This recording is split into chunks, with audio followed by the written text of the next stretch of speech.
Mabilisang balitaan, komprehensibo at totoo sa loob ng 1 minuto. Simula na ang Diskurso Tidbits. Aral program ng DepEd nagdulot ng 30 to 40% increase sa reading proficiency at grade level readiness. Sana tuloy-tuloy na para naman hindi na mapag-iwanan ang kabataang Pinoy. RPG pinasabog sa convoy ng mayor sa Maguindanao del Sur.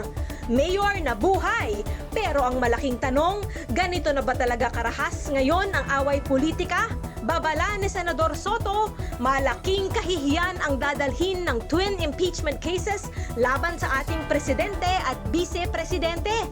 Taas noo pa rin ba ang Pinoy sa harap ng buong mundo? Rekto, isinusulong na mapakinabangan din ng middle class ang zero balance billing. Agree ka ba dito? Lalo na't dahil ang middle class naman talaga ang mga pangunahing taxpayers ng bansa. Balitang mabilis, komprehensibo at totoo. Yan ang Diskurso Tidbits.